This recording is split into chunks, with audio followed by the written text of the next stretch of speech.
Good evening or good morning, wherever you are in the world. I'm Regina Yao, and I'm moderating the fourth Google Hangout session of our second annual fall edition of the Read for Pixels campaign. Through Read for Pixels, the Pixel Project is collaborating with 12 award-winning best-selling authors to raise awareness about violence against women and to raise funds towards the Celebrity Male Role Model Pixel Reveal campaign, which aims to raise $1 million to be shared between the National Coalition Against Domestic Violence and the Pixel Project. And the money goes towards keeping our efforts to end violence against women alive and kicking. We'll be telling you a little more about the Read for Pixels fundraiser on Indiegogo, which has lots of exclusive author goodies a little later in this session. And you can find out about the Pixel Project and how to stop violence against women by visiting www.thepixelproject.net. We have a very special guest today. It's Jonathan Maberry, who writes the Joe Ledger series. Hey, Jonathan. Hey, Regina, how you doing? Yay. And Jonathan is going to do a reading, followed by a live discussion and Q&A session. And we'll be talking about female characters in his books and pop culture. We'll be talking about geek culture and women, and we'll be talking about male role models and how to stop violence against women. And Jonathan and I have a very, very special shout out to give, because much to both our surprise, we found that the prize that he donated to the Indiegogo fundraiser, which is a chance to become a hero, an ongoing member of the Echo team with Joe Ledger and Top and Bunny, has been snapped up by Steve Duffy for a $2,000 donation. Yay! Thank you, Steve. Hey, Steve, that's fantastic. I can't wait to put you into the book and, of course, into harm's way. But that's a fantastic thing for you to do, and that money's going to go and do a lot of good for a lot of women. So thank you very much. You're already a hero. Okay, so as we said before, there are lots more perks. There are many more perks available from different authors, from Kate Elliott to Scott Sigler to Jim C. Hines, and all funds raised go towards the Celebrity Male Role Model Pixel Reveal campaign to help end violence against women. And now Jonathan is going to start his reading. And Jonathan, over to you. Thank you. I'll be doing a short reading from Bits and Pieces, which is the fifth of the Rotten Ruin books. It's a collection of short stories that start at the very beginning of the zombie apocalypse and move all the way up to keep pace with the fourth book. This one is the opening of a story called Rags and Bones, and it introduces a brand new character. They called her Ragdoll, or sometimes just Rags. She was small for her age, on the skinny side of thin, on the plain side of pretty, on the starving side of being alive. She was 13 the last time her age mattered to anyone, even herself. Once upon a time, she had a name, but she never told anyone what it was.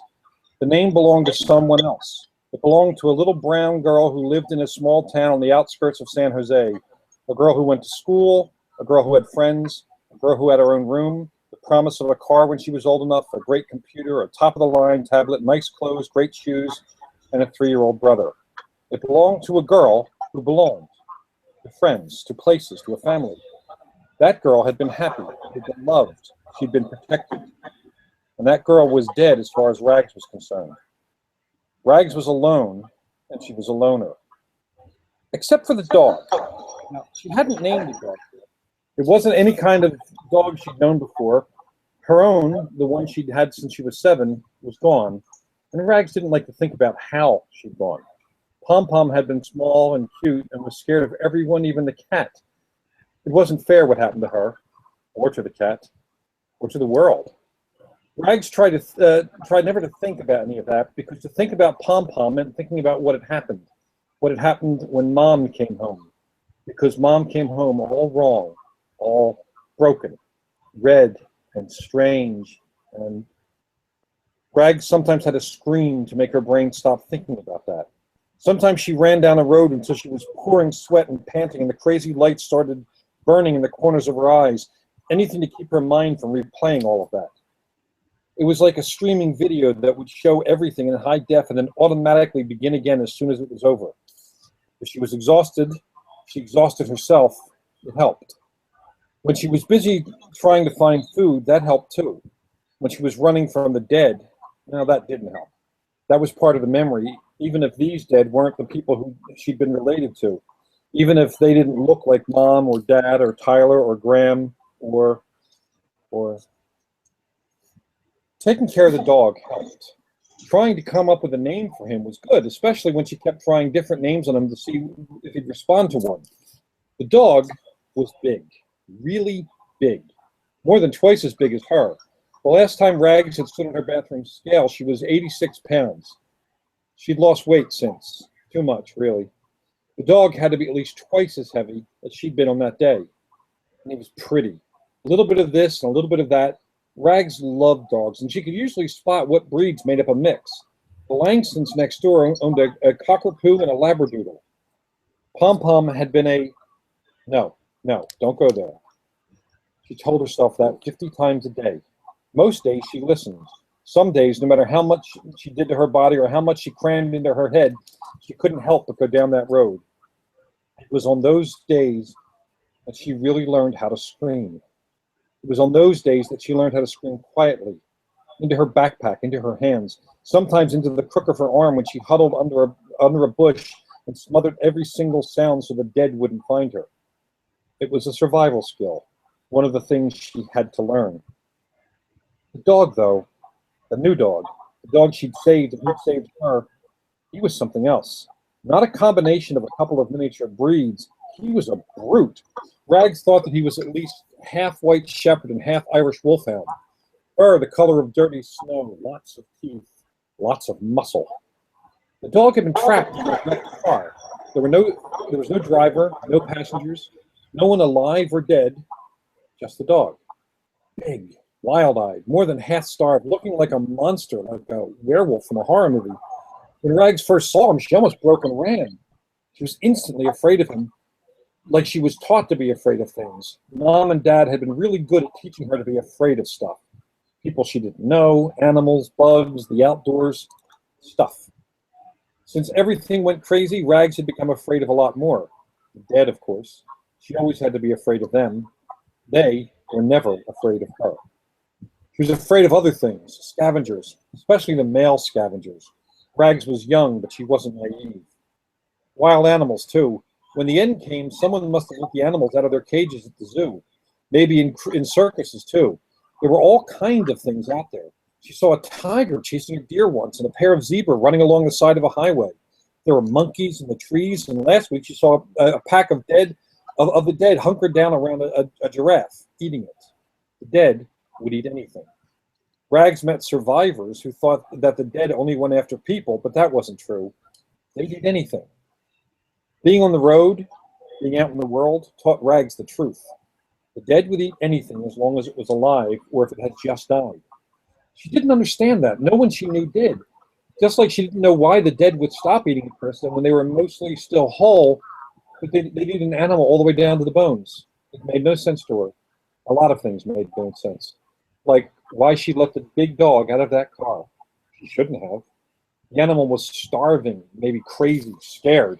Letting it out was stupid, suicidal, way too risky a thing to even consider. Rags had to think about it for a while, too. At first, she stood on the bloodstained curb and studied the car. The dog was barking furiously.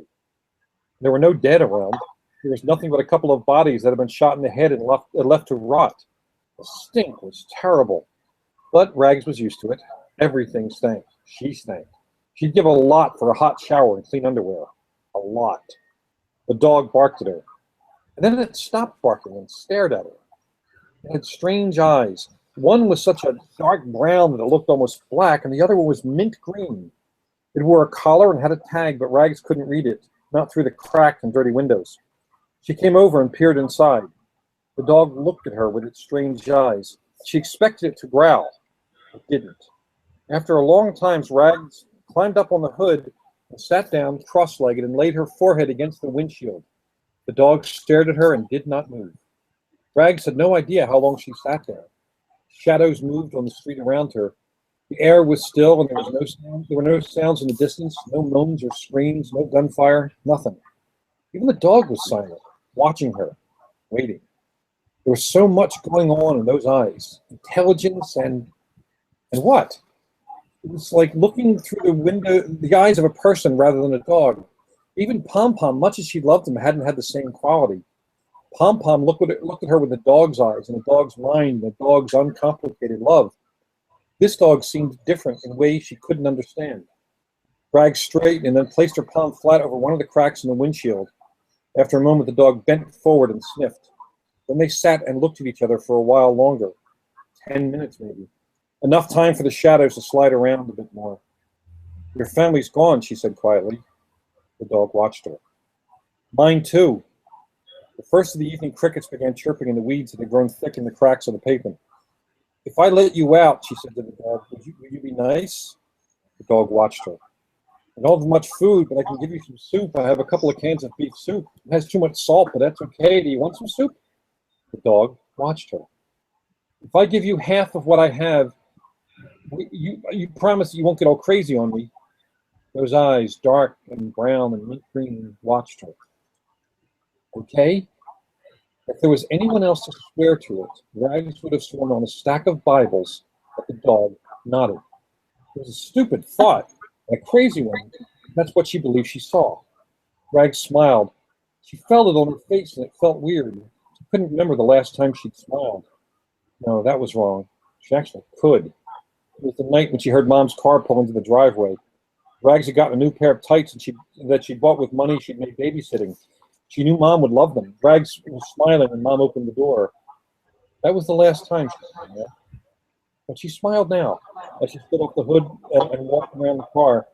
The dog turned on the front seat to watch her. He was so big he filled the whole front of the car. Rags reached out to try one of the door handles. It was locked. Of course it was locked. She stood on the street and thought it through. There were shattered buildings, overturned cars, bones, debris.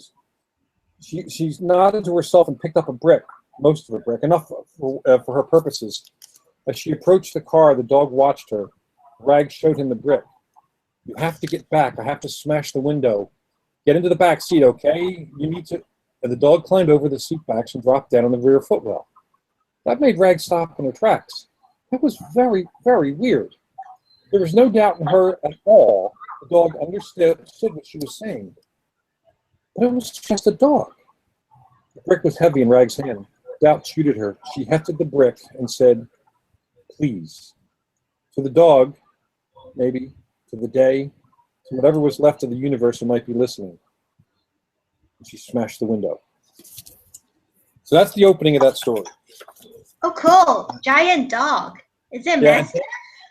And very bad things happened shortly after. But it was a fun story to write because it introduced a character. And unlike the other teens introduced in the Rotten Ruin stories, I got a chance to follow this character from teen years all the way to adulthood because the book spans the entire 14-year period from the beginning of the zombie apocalypse to when the Rotten Ruin books happen. So we see her first at 14, or 13 rather, and then we see her in her 20s, and we see what she's become and how powerful she's gotten over the years. For those who are Joe Ledger fans who are listening to this, she meets Joe Ledger in the post-zombie apocalypse wasteland, and he becomes her tutor. So she does have a good role model, a good, strong guy who believes that women should be tough, and she becomes tough, and she's a favorite character of mine. So I love Rags. I will probably return to write more of her story. Cool. So everyone, there are the Q&A. The Q&A box is open. It's on, if you're watching this from Google Hangouts, it's on the right of the screen. Just leave your questions there. We'll answer them as we go along while we have a discussion about female characters in Jonathan's books and violence against women and all that. So we're getting the questions in, and once there are enough of them, we'll start viewing them in, Jonathan. So let's kick off the discussion. So your Joe Ledger thrillers, while primarily aimed at a male audience, include some of the most kick-ass female characters I've ever come across in the genre, including Grace Cortland, Violin, Lydia Ruiz, Aunt Sally. Oh, I love Aunt Sally.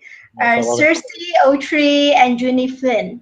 And there's also a whole range of female villains, including Mother Night, who seem far more ruthless and efficient than their male counterparts. So Yes. between the good guy women, between the hero women and the villain women, they showcase a whole spectrum of female characters who show their strengths in different ways and excel at different things, and who always have agency, which is a huge thing because they're not just, you know, they're not just there to showcase what male characters can do. They take charge. So where do you get your inspiration from your female characters? Well, before I answer, I just want to say one thing. Even though the Joe Ledger series is an action thriller series, I don't actually write them primarily for a female audience. I write them for anyone who likes a humanist character in an action story. So the character is male because I'm male. You know, so he's kind of my proxy. He's thinner, younger, and better looking, but he's my proxy. But the stories are not written expressly for male audience. That said, the reason I love strong female characters. I taught women's self-defense for many years. I've been involved in martial arts since the early 60s, mid 60s. And so that's over 50 years, by the way. And I've met so many powerful women, and I've met a lot of women who have gone from being victims of abuse, of rape, of other crimes, and who have embraced their own power and risen to take ownership of their life and become very powerful. I've met a lot of women who in law enforcement and the military. I've met heroic women firefighters and EMTs. There are so many great role models out there. It sometimes boggles my mind that more people don't see how powerful women are on a regular basis. So I love to include strong women in my stories because there are strong women in the world. And I don't ever pause in the story for a character to say, wow, she fights like a man, because that would be an incredibly sexist and stupid thing. Or, wow, that woman can fight. It's given that if this person is in that job, that person's tough. Lydia Ruiz, one of my favorite characters, War Bride from Joe Ledger's Second Team. Nobody ever pauses to say, you know, she's a woman special ops shooter. Why should, you know, that's ridiculous or impossible.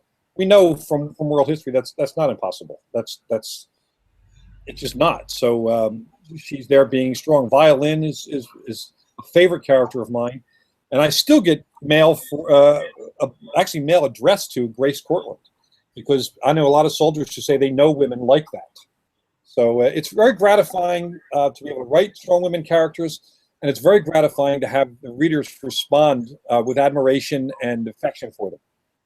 Yeah, and you know, there was a breakthrough recently where the first two women graduated from Army Rangers, and Yes. that was a great moment. You know, that news that every woman who supports, you know, every woman and man who supports female empowerment, they're like punching the air and going, yeah, they showed them, you know, the Army can change. Yeah, we certainly we can change, and you know, America is behind the curve with having women, you know, trained for combat. Other countries have done it, and it's, you know, throughout history there have been warrior women. But it's nice that we're finally getting the clue here. And these are very tough women. They're not freaks of nature or anything. They're women who have chosen to do this, and therefore they became tough enough to do that, just like any man who wants to do that becomes tough enough to do it. Because they've done what a lot of men can't do either. So it's not, you know, it's not as bizarre a thing as people make it. It's just nice that it's finally gotten started, and they're getting the recognition and the respect that they deserve. Yeah, and also, you know, they've in recent years they've blown the lid off the fact that a lot of women get sexually assaulted. Sexual assault is very common in the military, and there's even a film about it. Yes. And they're starting to do things about it. You know, they're starting to. We actually got an email from someone in the Air Force who's quite high up and who doesn't want to be named, who gave us a lowdown and said that they're doing everything they can. The men and the women, you know, people, those who are in power at all, you know, a lot of them are doing what they can to stop this, because this is not acceptable, but they didn't want to be named. But we were really happy to get that, because that actually tells us that things are going on inside that are bringing change. Yeah, when I first started teaching women's self-defense, this was in the mid '70s, and I actually taught at a Temple University, starting in the early '80s into the '90s. And so many of the women, the statistic is 1 out of 3, which I think may be a conservative statistic. 1 out of 3 women experience some form of sexual assault, some form of abuse, some form of violence, and that's a barbaric statistic. That's absolutely barbaric. The fact this is 2015 and that statistic hasn't dramatically changed is appalling. What I'm happy to see, though, is people are finding a voice. They're getting out there. They're talking about it now. Social media has become a very useful tool in being heard, and the disenfranchised being heard, and also in sharing information. And information sharing is absolutely critical. So I think we may be seeing the beginnings of a real revolution in terms of changing the climate of, or the culture of violence against women. Yeah, and social media has accelerated it. A lot of feminists, a lot of anti-violence activists, a lot of male allies, they all noticed that once Facebook and Twitter and all have really gone into full swing, people have more platforms than ever to share their stories. Activists like us have more platforms than ever to educate people. And yay, look, you and I are sitting here in a Google Hangout, which is being streamed to YouTube, another social media. Yeah, And that you're on the other side of the world, and we're having this conversation. It's fantastic. yeah, and I was just curious, your male and female characters operate as equals, stories, and that's not always true in real life. No. And do you consciously set it up that way, or do your stories just turn out that way because that's the way you look at the world? Well, it's my idealized version of how it should be. Just like my Department of Military Sciences, my special ops team, it's a crew of humanists who don't have political agendas. They just think that the good guys should do everything they can to protect the innocent against the bad guys. I would love to believe that there are more people like that out there. I've met people, men and women, who are actually go to great lengths to protect the innocent. So when I write this, it's my idealized version of the way it should be.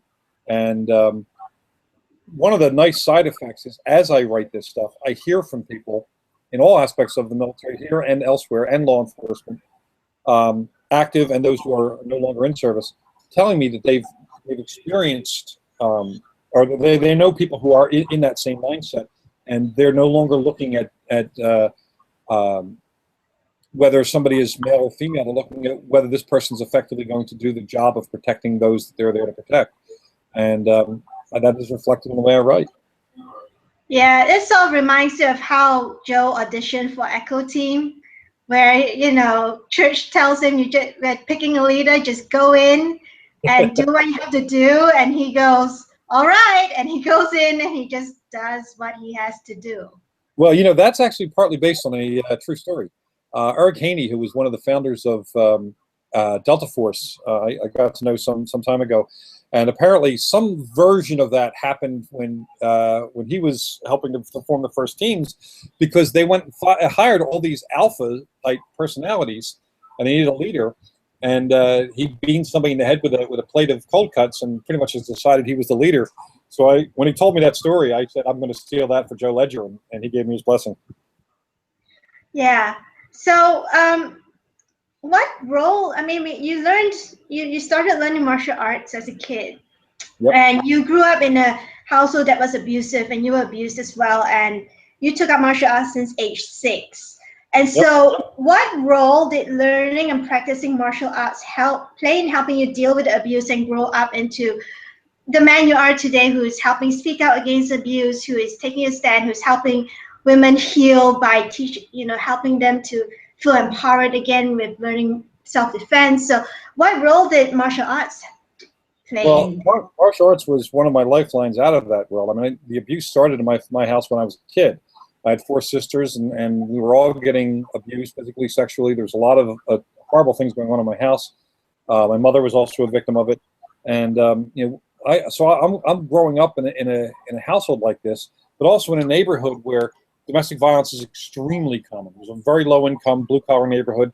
domestic violence was extremely common in the early 60s, and there wasn't a resource. You didn't go and complain about it. There weren't the resources available, or if there were, we didn't know about it because we were in such a low educated, low income area. So I had the opportunity to start studying martial arts as a kid with the son of a neighbor who was a good person. He knew, I think he knew what was going on, but he was afraid of my father too. So he just started dragging me along to martial arts classes, and I started studying on the sly. My father found out about it when I was 14, and we had quite a brawl. That kind of put an end to the violence in our house, so it's not exactly the ideal situation, but it did give me an opportunity to confront and defeat my own monsters. That was a very stabilizing thing for me because, unfortunately, a lot of people don't get a chance to confront and defeat the monster in their life. So because I did, I was in a position, where I had to decide what to do with that opportunity, that power. A couple things happened. One, the statistics are out there about how many people who are abused then become abusers. And there's a big argument about nature and nurture, but I think there's a third component to that. It's choice. You could decide what you want to do and what you want to be and what kind of person you are. And I made that decision early. I knew that there's no way I was ever going to take what happened to me and reflect it back out. Martial arts helped.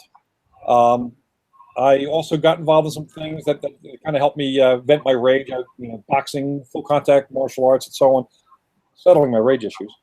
But the thing that really helped was I started teaching self-defense, not just to women, but also to children, to the handicapped, to groups of gay students who are being abused. This is back in the 80s. The blind, anyone who was basically a target because they were not physically stronger than the abusers.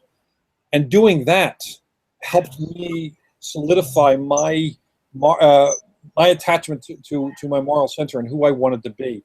It helped me it really made me believe that choice was more important than nature or nurture. Yeah.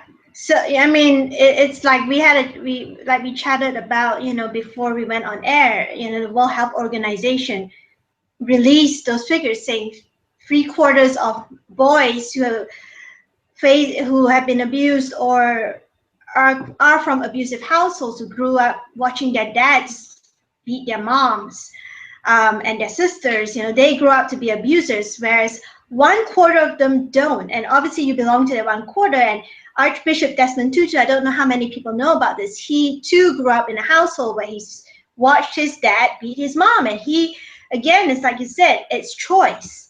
He said he made a choice. He made a choice to take a stand against violence against women. And he does support us. Yeah. So that's a quality of strength. I admire strength in anyone, and my definition of strength is not the same as my definition of power. People can hold power and use it the wrong way, but strength is being a good guy, and that takes a bit more courage. When I talk to kids, I visit a lot of schools, because of my teen fiction, and one of the things we talk about is how difficult it is to be the good guy. You get mocked for it, for one thing. Sometimes it puts you in harm's way. But at the end of the day, you got to be who you really feel is the best version of you. And if it's only 25% of abused men who don't abuse, and I really hope that number is wrong, but if it is that, then those of us who have made a different choice can help encourage our fellow men to make better choices and to break that cycle and to not be a slave, because it's as they victimize the women in their lives, they are also reinforcing the victimization of themselves, and they can break that. They have the power to break that. It's a heroic choice. So I always encourage anyone to break that cycle, take a stand, take the right stand. Yeah, it can be done. And the thing with domestic, like we said, there are lots of different types of violence against women. A lot of it is cultural, but with domestic violence in particular, it's generational. Yes. And I didn't tell you this, but one of the main reasons why I started the Pixel Project is because it's in my family. My grandmother's, endured half a century right up to my granddad passed away of abuse, very, very bad abuse. I have 3 uncles. None of them are abusive. All of them, like you, made a choice, and they have broken. They have broken the cycle. They're not abusive towards their kids. They're teaching their, my one uncle has a son, and he's teaching him to resolve conflict using reason and empathy rather than using his fists. Yeah, And and that everyone. I want to say one thing about you. You mentioned that a lot of it's cultural.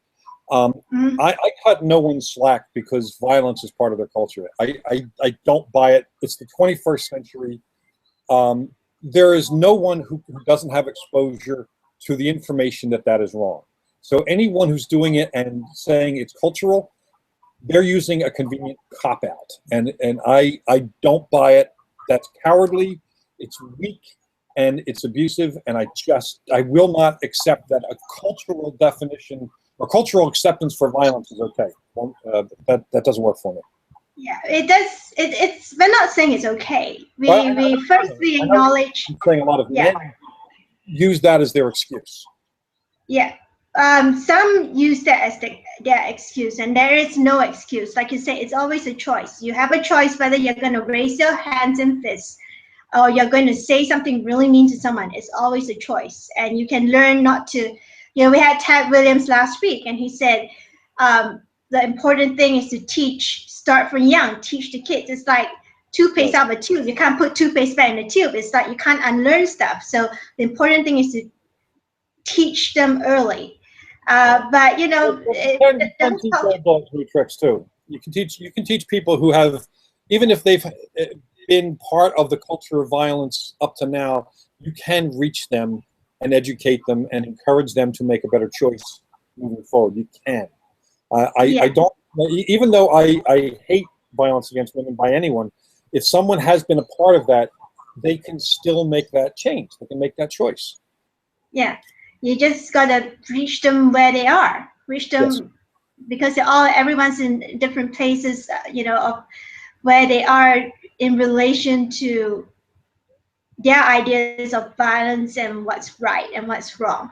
And and that, let's move on. I think now we can move on to talking about male role models, and there's a question that's come up from the audience as well, so we'll just work that in.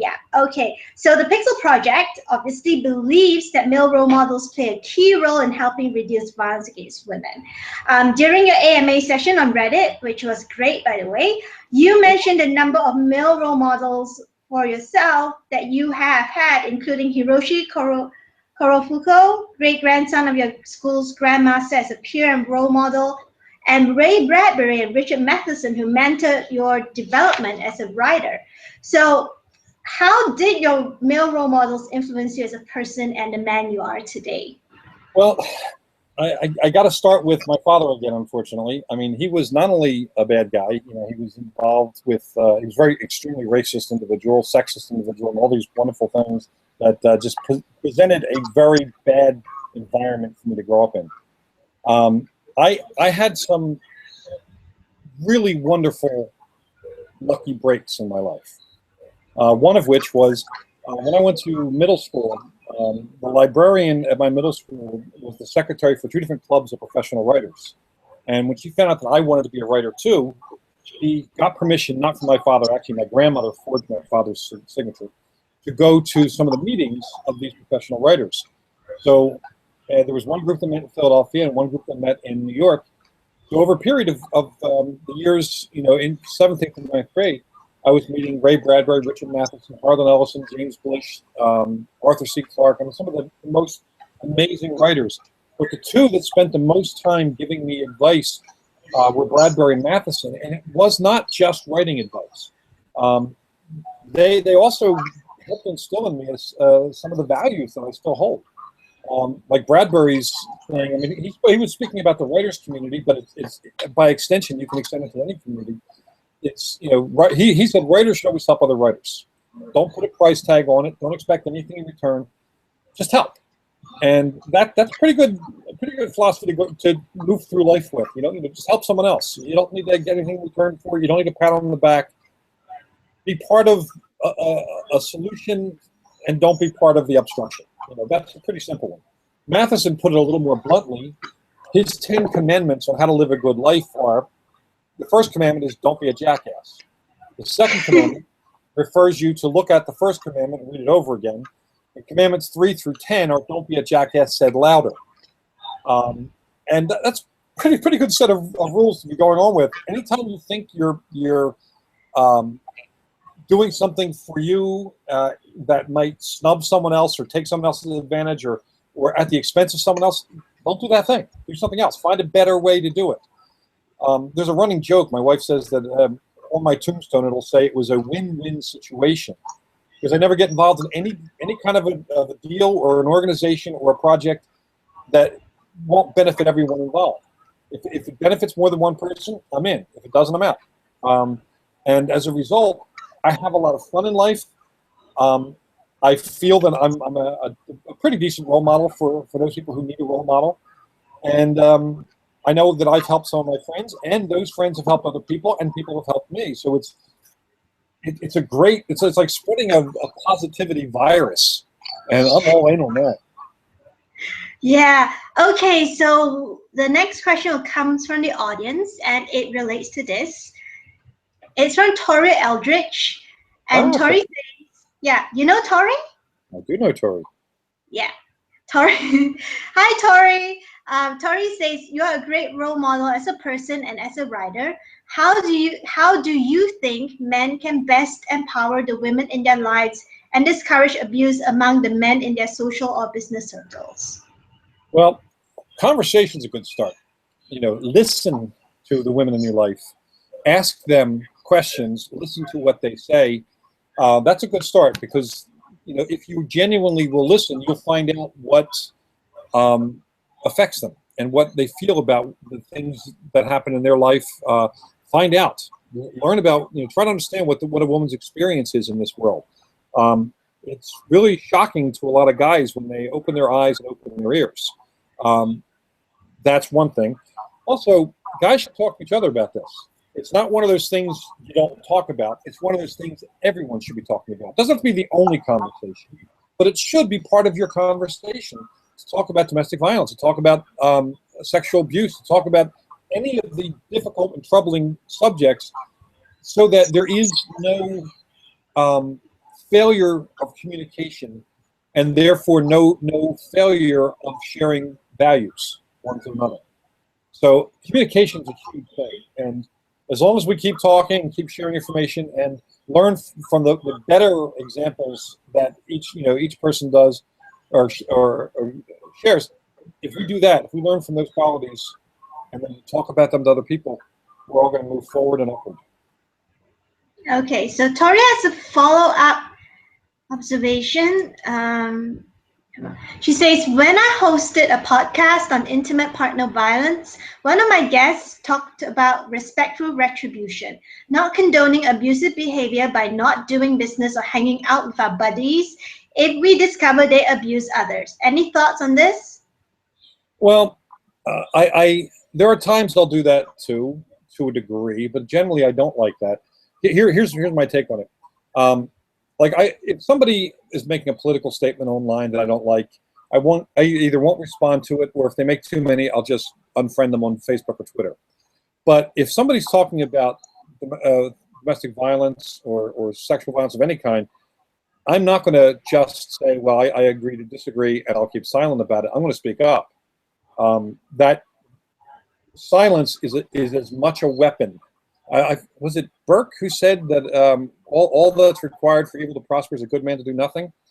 I think by extension it means that also goes to all that's required of us to perpetuate a culture of violence is to shut up and not talk about it. So I tend to open my mouth at times about it. And it's not that I immediately go rant. I may actually just try to have a conversation with someone if I think that person just doesn't get it. Sometimes you just need to have that conversation to help them get it. Yeah, but with that's for individuals and peer-to-peer. But what's really effective, I think, when you talk about respectful retribution, it's effective when you're dealing with companies who don't want to hear. There was there was a campaign going on last summer where we all realized Facebook wasn't listening to people saying you're allowing very a lot of disrespect against women on Facebook, including rape threats, including pages and groups that joke about violence against women, and they classify all that as humor, believe it or not. So what about, I think more than 100 signatories, including many nonprofits, did was demand that they do something about it, and they didn't listen. So what we all did was we went and told all the advertisers what Facebook didn't want to do, and advertisers all said, right, we're going to suspend our advertising dollars if you don't listen about this, because allowing these horrible groups that make fun of violence against women, that perpetuate violence against ideas of violence against women on Facebook, which is the biggest social media network in the world, is wrong, and to classify as humor is wrong. So they finally took us seriously, but that would be only if we are dealing with companies, I should think. Right, but that's still people starting that chain and managing it and keeping it going until an effect is reached. It's still a conversation.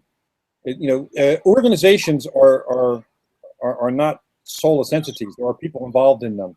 Getting those people to talk, getting those people to talk to other people. That's what I mean by the conversation, even within corporate America. Oh, there is a question here. Just now we were talking about your martial arts, and there's a question here about that from Anusha. And she says, hi, Jonathan, I really liked what you said about strength versus power. Yes. How does martial arts work to give someone enough strength to stand up to bullying and violence without resorting to violence themselves? That's a complicated answer. It is not always possible to have a peaceful response, in my experience. And I'm not saying that my experience covers everything. But it is very possible to reduce the likelihood of a violent encounter, and martial arts helps with that. It helps you gain the confidence and the awareness. Like a lot of martial arts people talk about, walking confidently and acting confidently, so you aren't perceived as a victim, you aren't perceived as weak, and that is true, and that does that. But there's another part of it as well. Good martial arts, good self-defense, also teaches you to be observant, so that you can look at your environment, look at the other people, make informed assessments about their potential threat, and also help you with the courage to go and take steps necessary. That may include reporting, to school authorities or human resources at your business and so on. That's, again, opening your mouth and talking. The conversation might not always be best had with the bully. The conversation might be best had elsewhere. The times in which that becomes more challenging is when you're face-to-face with a bully and conversation isn't backing them down. It would be really great if the old thought that scratch a bully and you find a coward was actually true. It's not true as often as you might think. Sometimes people just groove on the power of being a bully. And sometimes they're willing to have that fight even if you embarrass them in front of their friends or if you try to talk reasonably to them. The martial arts skills will allow you to survive that, hopefully. But it's the real goal of martial arts is to be able to be aware enough of your environment so that you can extricate yourself from potentially threatening situations before they get into direct confrontation. Long-winded way of saying that it works most of the time, but sometimes but it's good to have the backup of the physical skills if necessary. Yay. Now, I say one important thing to say. When I was younger, I got into quite a few fights, and part of it was because I wanted the fight, even though I was the victim of the situation. Like I was the one somebody was trying to bully or mug or something. I made sure that fight happened. As I got older and smarter, I wound up being able to not get in those situations. And I've gone many years now without being in any kind of violent situation, decades, because I've been able to read situations and take appropriate steps so I did not step into that particular den of lions. And awareness helps. Martial arts teaches awareness. Okay, so I was curious. In the anti-violence against women community, and the people who support them, and among survivors and all, there's been this debate that's been going on and on and on. First, there are people who say that women and kids should learn self-defense. They should learn, they should take measures to protect themselves. And on the other hand, there's another cohort that says, well, maybe we should focus on teaching men and boys not to hit and rape and all that, instead of focusing it on women to take care of themselves. And that's just victim blaming and all that. So Why, what are your thoughts on that? why does that have to be one or the other? We should do both of those things. We should be educating boys, and at the same time, we should be toughening up the girls. Because education is a process that does not happen with a snap of a finger. You can't say, okay, I want to educate boys, and assume that means that from that point on, girls will be safe if they don't know how to defend themselves. I think both things are required, and a number of other things. There has to be cultural education. There has to be education of parents to be able to educate their children. There has to be consequences for violence. There has to be litigation, more litigation. There has to be change to the law structures, law, so that and that has to be kickstarted by electing the right people into office, and then being an active participant in the governance of your life for the people who you elect. There's not one answer. There are a lot of different things that have to happen. It's a big thing, and we have to do all of it to make it work. Yeah, it's we at the Pixel project we always say that it's changing culture and society. You need to change that, and to do that, it's like what you said. We have to, everyone has to cover everything. Everyone has to do their part. Everyone from judges and lawyers to parents to teachers in school to the kids themselves. Everyone has to say something and do something. Yes, and someone that everyone, that's why we say it's time to stop violence against women together, because you need everyone in it, and no one's exempt from it. Right. No one's exempt from the effects of violence. Right, and good intentions are wonderful, and I certainly love when people have good ideas, but I don't know why they think that the fact that they have the idea and that they're beginning to work on that protects people right this moment. It doesn't protect people right this moment. They need something, teaching women self-defense gives them something to keep them alive while they're waiting for the system to change. And I taught women self-defense at the college level from 1982 to 1996, and I taught a lot of women how to be safe, and quite a few of them defended themselves. 1996 was a long time ago. The statistics of violence against women haven't significantly changed since then. So if I hadn't taught those women how to defend themselves, those women would have become victims of a society that has yet to effectively change. So that's why I say it all needs to be done. Okay. Oh, Tori had a message for you. Yes. She says, yes, both. Nicely Yes. stated, Jonathan. And she's a good example. She has an empowerment a radio show. She's also a martial artist.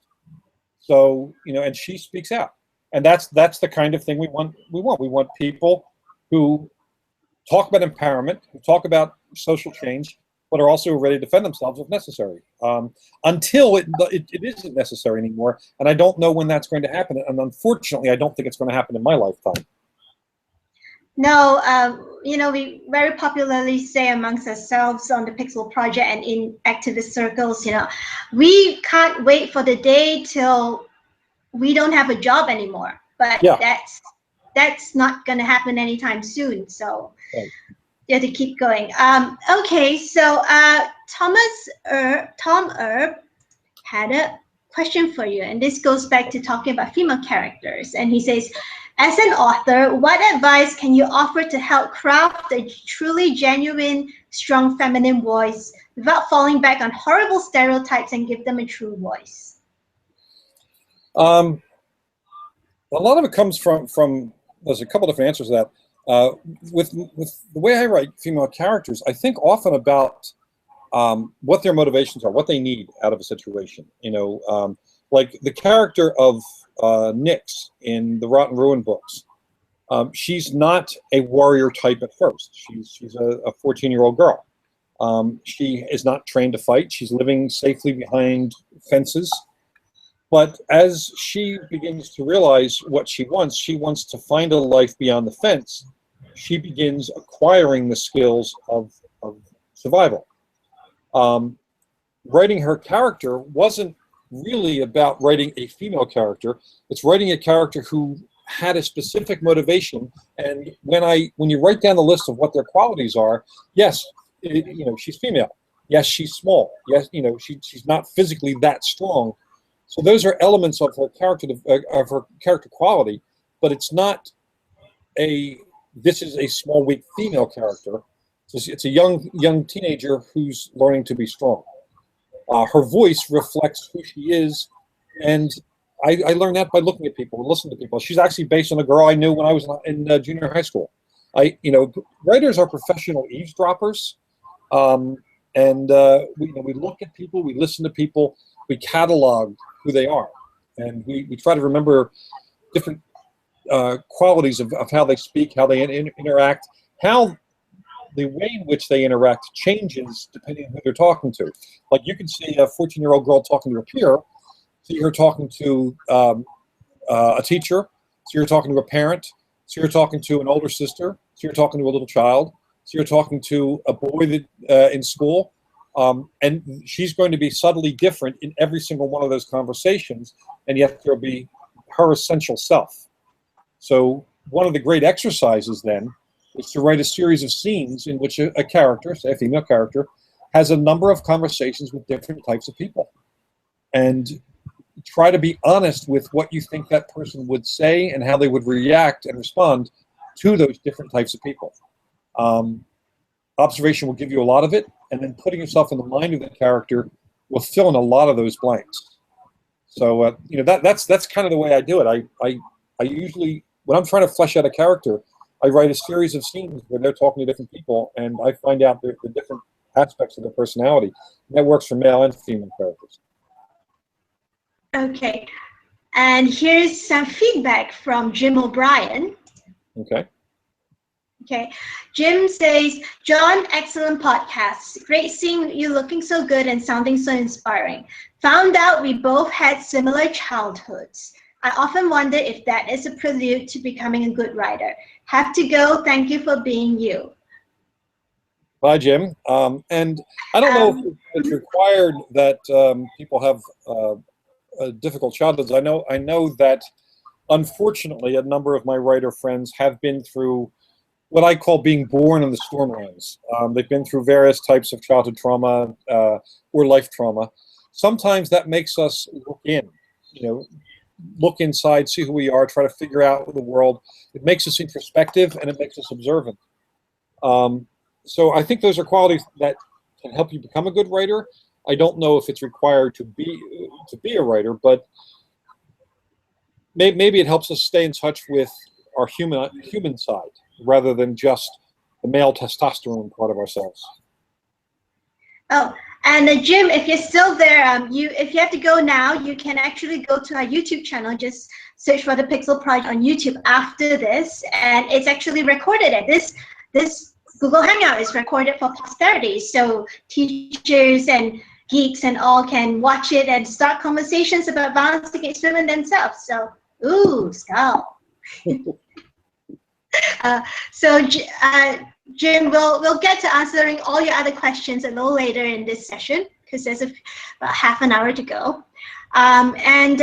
So let's move over to when we mentioned culture just now. So let's talk about geek culture. So geek culture in general has had its share of critics saying that it's still too male-dominated, despite a rising number of well-respected and well-known female authors. What do you think needs to be done to make geek culture as a whole, whether it's comics or gaming or books or movies, more welcoming for women and girls? Honestly, I think it is changing. I know there are things like Gamergate and other areas of pop culture that are negative, but I go to a lot of these events around the country, and the presence of women is pervasive. I mean, there are women cosplayers, writers, comic book people, artists. I mean, they're everywhere in the business. I don't see it as remaining intractably male anymore. I think we're in the process of positive change right now. And the more people, male and female, who support writers of all kinds, male and female, who turn out good quality works, the more that culture is going to change. There are loud minority groups, and I'm not talking about racial minorities, I'm talking about just groups that are not as big as they sound when they yell, who try to give the impression that they are the dominant force in publishing and in pop culture, and that's not changing. Just when you look at publishing itself, there are more women in publishing, in all aspects of publishing, from agents to editors and so on, than there are men. The male-dominated culture in publishing and in pop culture is changing. Now, there are still areas of improvement. There's only, until Avengers Age of Ultron, there were only 2 female Avengers. Actually, before that, there was only 1. Now there's 2. That needs to change. We have Supergirl coming out as a TV show. It's the first female-driven superhero TV show since Wonder Woman a zillion years ago. So TV, it needs to change. Absolutely. Movies, it needs to change. But books and comics, it's changing quite a lot. DC actually got called out on its lack of female characters, and they've really turned around and they're promoting female characters, and Marvel's doing a lot of the same thing. So I being on the ground level of this, I'm seeing that change happening all over the place, and it's absolutely wonderful. Yeah, what do you say to that recent article that came out? A writer sent in her work to agents and editors under 2 names. One is a male name and one is her own name. And she found out that the male name got more feedback, got more positive feedback, and even just feedback than when she sent her work under her female name. I mean, it goes back to the Bronte sisters and all writing under male nom de plume, and J.K. Rowling being told that she needed to use the initials because boys might not read her books. If Joanne, the name Joanne was on, I mean, what do you say to that? As I said, it's changing. Some of it is still there, but it's changing. But it is not something that we're going to be. How to phrase this? I would be willing to bet that within 10 years, this conversation would sound like it took place 50 years ago. I think we're changing that quickly. I have to credit social media with a lot of this, because in social media, the author's face becomes the brand. We're no longer able to hide behind, like if J.K. Rowling was launching Harry Potter right now, everybody would know she's probably going out as Joanne. We've changed that much in just since the Harry Potter books came out. We are changing, and it is moving forward, and we're gaining momentum as we move forward. So just like with other areas where change is necessary, just because we're changing doesn't mean it has completely changed. Of course not. There's a lot still to be done, but I genuinely believe that we're moving forward. I really do. I'm very optimistic about it. That's good. I think like Ted Williams also said, he says, again, using the toothpaste out, the toothpaste out, squeeze the toothpaste out sort of analogy. He says you can't really stuff toothpaste back in the toothpaste of progress. That's what he called it. Back into the tube again. It's kind of impossible to do that. Yeah, and we're seeing it here in America. We've had some dynamic changes recently. The fact that gays, lesbians, trans, and bis can get married now where they couldn't before. Boom, changed. Yeah, sure, there are people fighting it, but it's becoming more and more clear that the people fighting it are on the wrong side of history, and we're not going to step back. We're going to move forward. Like a lot of change, it's often painful. There's collision. There's ideological conflict. Yeah, absolutely. You see it on social media, but the same thing is by the same token, social media is driving it forward in the right direction. Not all of it. There's always some jackasses out there, but there are a lot of people understanding how social media can be used as an engine of positive change, and we are seeing that change happen. Okay. Oh, Tom Erb had feedback to your answer. He says, thanks so much, Jonathan. Perfect answer. I'm married to a very strong woman and was blessed with a mom who was incredibly strong with an absent father. I have Awesome. I've had far more female role models than males. It's all about the humanity. Yeah, it really is. And that's another thing too is there are people out there who've been blessed with better role models, and Tom being an example of that, had good role models in his mom and so on. Speaking out about the good role models is just as important as speaking out about the abuse that happens. We need to be able to celebrate when somebody is doing it right. Hmm. So, going on to storytelling. So, in your opinion, how can authors strike a balance in their storytelling between telling a story and raising awareness about sexism and violence against women, um, and showing readers importance of respecting women as equals and human beings without being pedantic or preachy, without impeding the story, without being heavy-handed? How do you think writers can do that? Well, the answer is actually in the question. Don't be pedantic about it. Don't use Don't use fiction overtly to teach or preach. Tell a good story, but put the elements in that you feel are important in the story. Again, I don't. When I created the characters of Grace Cortland, Violin, and Lydia Ruiz, I didn't put them in the story because I wanted to say, oh, look how weird this is that there's a strong female character. They fit the story. They stand as examples of strong female character, but I don't need to pause in the story and say, oh my God, strong female character. That's heavy-handed. Just put them in there and tell your story. People will get, oh wow, cool, that's a strong female character. You don't need to have that subtextual conversation with the reader. I trust the reader will get it. I really do. Okay, so there's another question from Manusha here. And she says, domestic violence or violence against women is seen by many people as a women's problem, something women should work to solve. What's your opinion on this? It is a human problem. Everyone should be working to solve it. Yes, women are the targets of it because we're talking domestic violence against women. But it's a problem for everyone because anytime a man hits a woman, anytime there is violence against women, against children too, that damages and inflicts a scar on all of us. So we all have to be part of the solution. It's not just a women's issue; it's a human issue. Yeah, it's like that study I told you about that they've released last year, that global long-term study that a bunch of researchers did, and it's the global cost of economic cost of domestic violence against women and children is $950 billion. That's staggering. That's how much lost work time, how much lost productivity, how much lost human potential there. It's staggering. Yeah, and it hits on so many levels. If a woman is abused and can't work, not only does her employer lose her work product, but also has to pay to have someone else do that work product. That woman may also wind up losing their job, which means she loses her income, which impacts organizations and programs that are set up to support people who have lost their income, and it's a ripple effect.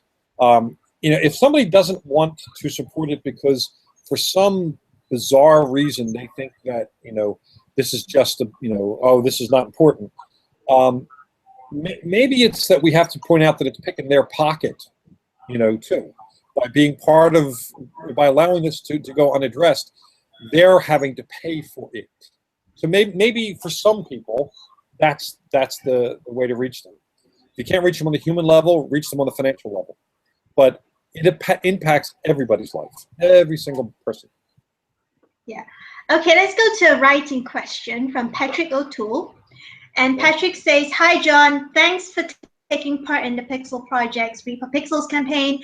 If you could write in another writer's universe, which would you choose?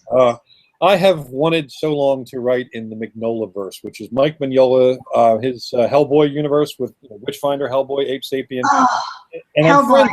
I'm friends with Mike too. And one of these days, if I have to kidnap him, I am going to write a Hellboy story. I just missed the opportunity to write prose Hellboy stories for a series of anthologies Chris Golden had edited, but I came into the fiction world just after those were done. And right now they're not expanding the Hellboy comic universe, so I'm just waiting for the moment when I can write a new write something in the Mignolaverse. It is my favorite comic going back for years and years, partly because they're just great stories, partly because Hellboy is extremely cool, but also Mike does his homework with folklore, and I'm an amateur folklorist. I've written six nonfiction books about supernatural folklore. And Mike does his research. You know, when he puts a monster in there, that monster's in folklore. He doesn't hit the reader over the head with it. He doesn't, you know, say, "Hey, you got to go look this up." But if he mentions a certain type of monster, that monster is in the belief system of some culture. He does his homework, and he's, you know, all these years later, after starting Hellboy, he's still telling consistently compelling stories. So that would be my favorite. My second favorite would be Joss Whedon's Firefly universe. I really, really want to write a Firefly story. Joss Whedon's awesome. Yes, you know, like he said, you know, and someone said, "Why are you still writing strong female characters?" And he goes, "Well, because you're still asking me that question."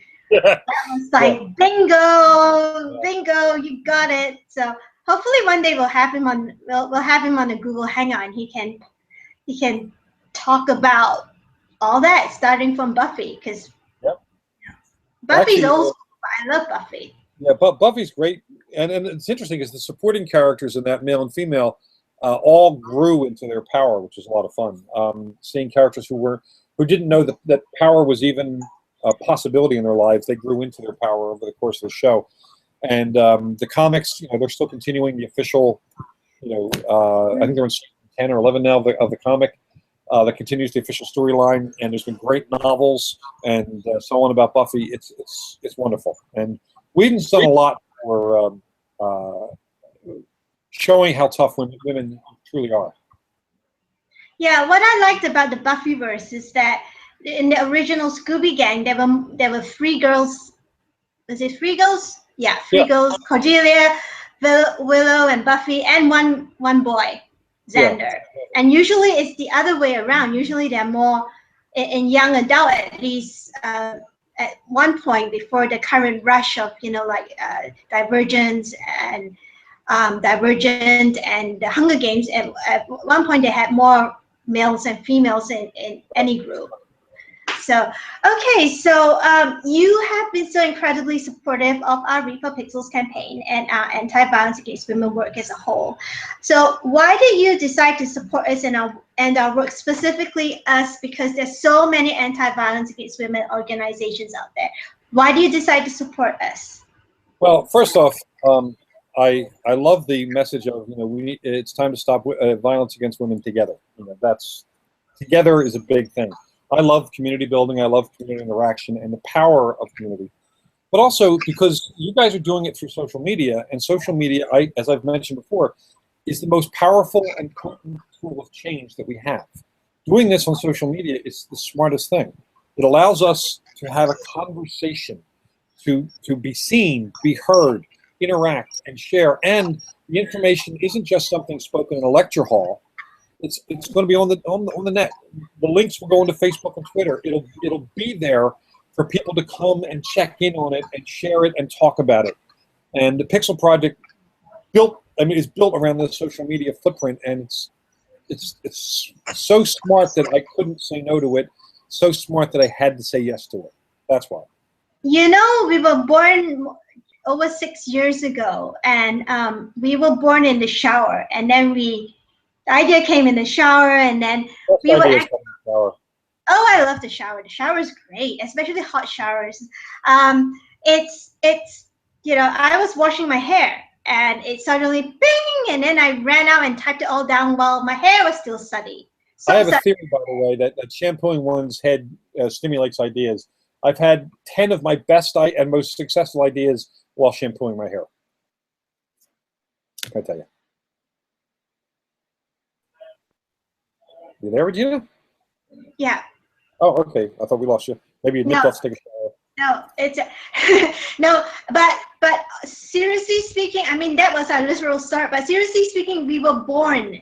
I don't know if we told you this, but we were born in social media. We couldn't have existed if it wasn't the social media era. We were born when social media, Facebook, Twitter, were taking off. I think Instagram's even younger than us. We're on Instagram too. We were born there, and there we stay, because there's where we can reach people. Like every day from 8 p.m. to midnight EST, we tweet out helplines for domestic violence and rape and sexual assault for over 30 different countries. And it's amazing. We get people responding to us going, I didn't know my country had a helpline. I didn't know that I could get help for my friend. I didn't know I could get help for myself. And then some survivors said, I wish social media and you guys were around earlier, so much earlier, because I went through the abuse so much earlier, and there weren't that many channels to get to know where to get help. So the internet is great, and social media in particular is great for getting information out to people, information that people need. Yeah, it gives everyone a voice, and I mean, we haven't ever had that before. I'm not sure. I know a lot of people talk about how powerful the internet is, but I'm not sure people have really quite grasped how fundamentally important it is to the human culture to be able to have an international, immediate conversation at any time on any subject. That's incredible. It's like magic, and people can have a voice when they never had one before. So yeah, the Pixel Project could not have existed and not do the good it's doing without social media. So bravo. Yeah. Oh, in your opinion, how can authors like yourself best support efforts to kick off social change to end violence against women? Joe Hill talked about telling the right stories. Tad talked about telling those stories to young people and making sure the message gets through. What do you think? Well, both of them are correct, and it comes down to telling the stories is part of what I said about having the conversation. You've got to keep talking about it. And the trick I found is if you preach about it, nobody listens. You have a conversation about it, and that conversation allows the other person to share rather than just listen to what you have to say, you actually get somewhere. So it's a conversation. It has to be a two-way dialogue. It has to allow every point of view. It has to allow people to talk and to share. That conversation is the tool for change, and that's what social media is. It's a permanent conversation, and it's a great tool to be able to have those conversations with people you might never talk to. Some of the people that who have posted questions here met them through social media, so that says something right there. Yeah, Tom Erb had some feedback, and he said, I was going to ask how we can help spread the word about this incredibly important mission. Tom, if you're on Facebook, if you're on Twitter, if you're on Instagram, if you're on YouTube, follow us. Just type in the Pixel Project, or you can follow any other anti-violence against women organization you want. Just follow them, just keep amplifying the message, do a signal boost, share, tweet, retweet. Yeah, retweeting, sharing is big. Also, taking. I mean, this is on YouTube. Tad's on YouTube. Joe Hill's on YouTube. The others coming up will be on YouTube. Post the link. Post it, and every once in a while, post it again. Talk about it, and say, "Hey, listen to this." And post it to groups that you're involved in. Say, "Hey, you guys are some good cats. Listen to this," and that you become part of the process of positive change. And it's an easy thing to do. And bravo to you, Tom, for asking that question. Yeah, Tom, we've got, if you go to our YouTube channel, right on top, we have gathered everything under one playlist. It's called the Read for Pixels campaign. And yeah, it's everything from Joe ranting about how we should have more women in government so we can get more stuff done, to Charlene Harris talking about her female characters, all the way to Lauren Bucas, who's sometimes ranting about violence against women in South Africa.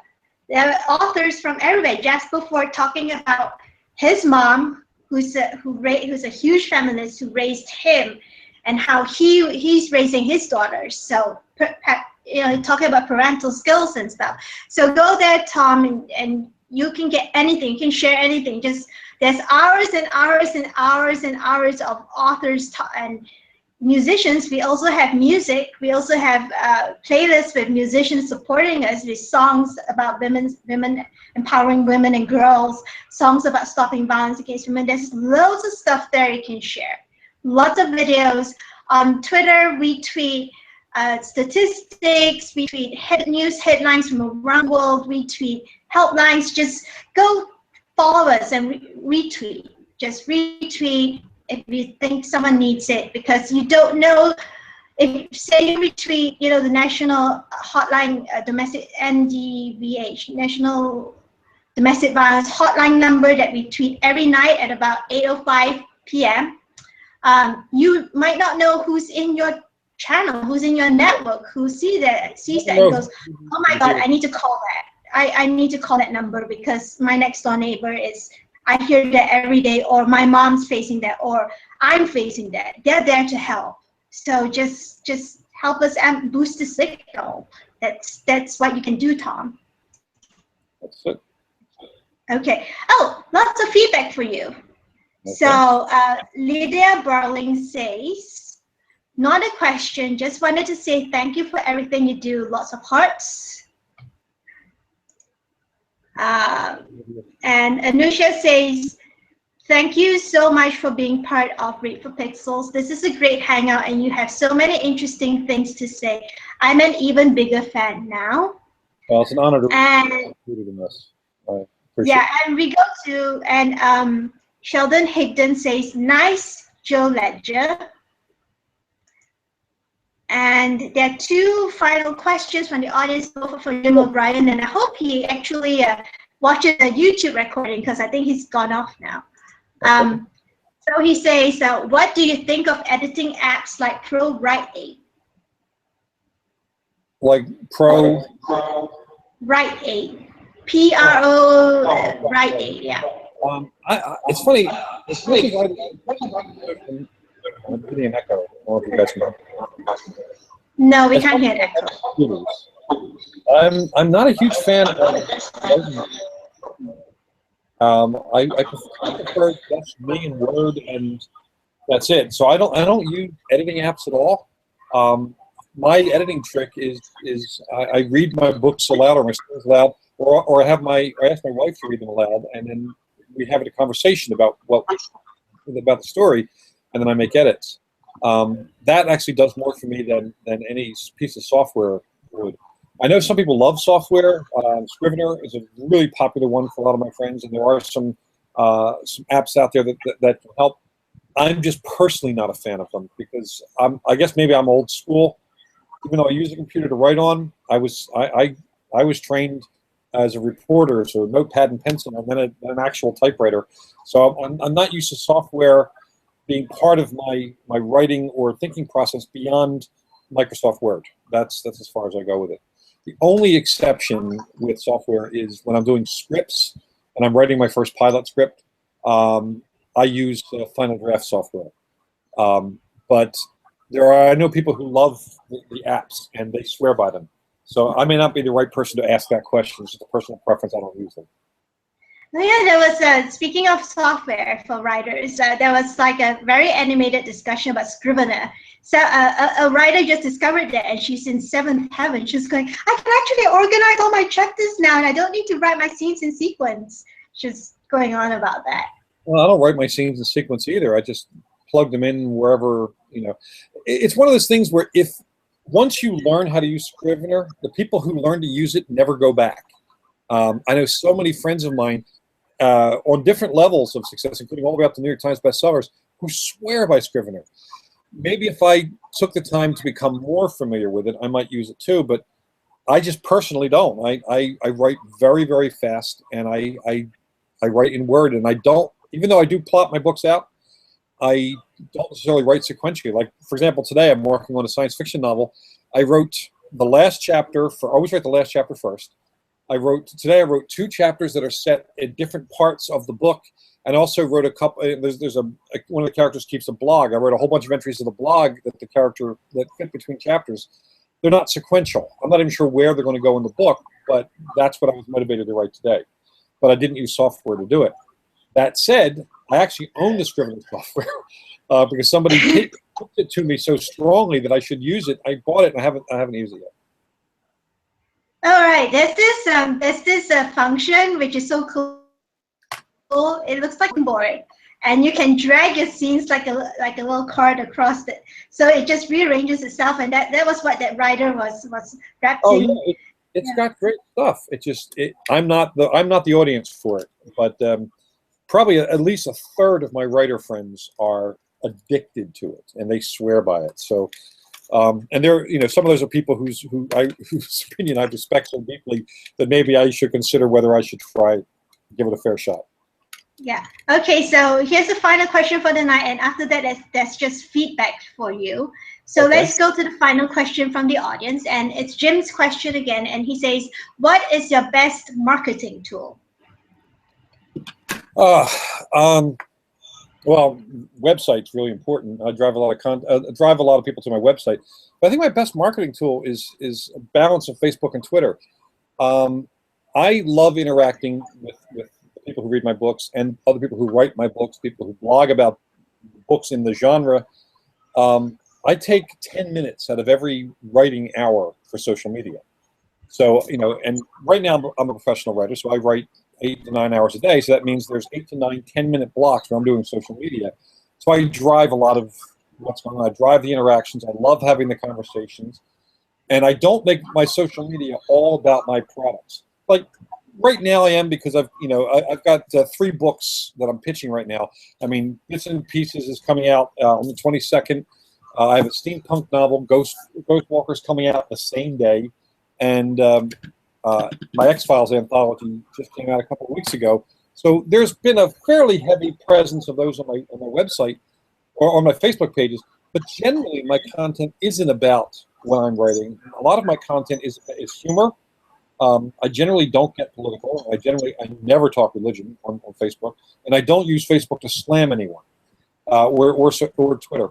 I use them to connect with people who like the stuff I like. I'm a pop culture geek. I'm sitting here with a plastic ray gun, for God's sake.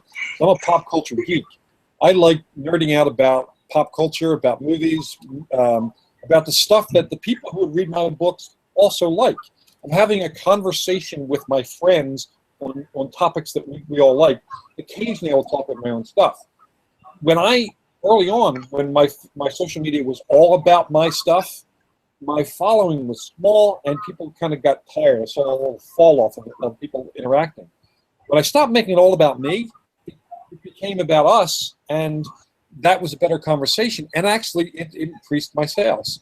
So it's kind of a funny thing. Shouting less about yourself actually draws more attention. People will lean in to have a conversation. They will lean back if you're yelling at them like, buy, buy. So Twitter and Facebook are my primary tools. I also use LinkedIn, Goodreads, Pinterest, and Instagram. I think I have a Tumblr account, but I have an assistant who does some of my stuff, and she does my Tumblr account. But I do all the others. And if you're interacting with me on social media, you're actually interacting with me on social media, and we're having fun, having a conversation. That has absolutely benefited my career. It's also made me a happier person and made me more friends, and I love having friends. I love having more kids in the playground, so to speak. So that's my best marketing advice. Okay, now for the feedback. So Tom says, to our feedback to him just now on what he can do to spread the word is, excellent, I'm on it. Thank you both for all you do. Good, Tom. We look forward to you joining the conversation on Facebook, because we have loads of discussion sessions on Facebook on the Pixel Projects page, and we have one rule, which is you cannot be a horrible person to other people there. If we catch you being abusive and shouting, "What about the men's?" or calling someone else names, you get booted and banned. That's it, because it's a safe space. It's a safe space. You do not get to be rude. You do not get to call people names. You do not get to be abusive. You do not get to be a racist. You do not get to be a sexist. You do not get to be anything that makes anyone else want to run for the hills. So that's our cast iron rule. Okay, so Sheldon Higdon says, As someone whose mother was abused, we all need to stand up and speak out, tweet, post, text, YouTube, etc. to end violence against women. Yes, we do, Sheldon. And Sheldon, if you see this happening to any of your friends, don't be a bystander. That's our message. Don't be a bystander. If you feel unsafe intervening, grab people around you who are also witnessing the same thing and do it together. That's how you do it safely, Sheldon. So good luck to you, because there are more and more stories of people, bystanders, actually taking action now because they're aware of violence against women, domestic violence, and they're not remaining silent anymore. They're stepping in. And we've seen even the power of using, say, a camera phone to record, so there's evidence, there's proof that something happened. That's powerful too. So whatever you can do to help, you do, and you're part of the solution, never part of the problem. That's great. Oh yeah, Jonathan. Do you know about that? There are two instances of that. They're kind of amusing, well, quite amusing. There's one in India where this woman was on the flight, long haul, I think, and next to her was this guy who kept touching her inappropriately. So she recorded herself ranting at him about it and telling him off on the plane in front of everybody else, and it went viral. And there was another one on the New York subway where this guy just flashed this woman and took his penis out and flashed it at her, and someone recorded her giving him the third degree, and then she dragged him down to the police station because he was exposing himself not just to her, but exposing himself to everyone else on the train, which is no, that is just wrong. So yeah. Well, that is, we're seeing that change, and I, having a camera phone and being bold enough to use it or speak out, man, I just love that. Yeah. Oh, and Tori has the final feedback for the night. She goes, where did her thing go? Gosh, she said, thank you for the conversations. I think if I remember correctly, and that we should all have more conversations. And now, before we go, well, we were going to tell you before, in the notes that we had, before this Google Hangout, we were going to tell you to go get Jonathan's perk, which is to become an ongoing member of Joe Ledger's Echo Team. But Jonathan put up the link yesterday on his Facebook page, and there was a race. There was a race to the Indiegogo page to get it, and yeah, that worked.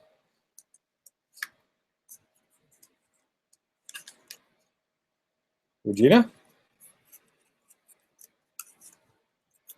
I think we may have lost our connection. Yeah, oh, there you are.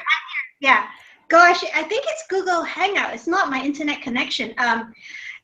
So that's gone. That opportunity to become a member of Joe Ledger's team, Echo Team, starting with the 9th book, Dogs of War, that's gone.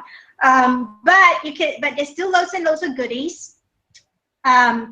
Oh yeah, and Tori says tonight's takeaway: have more conversations. Yes, Tori, definitely.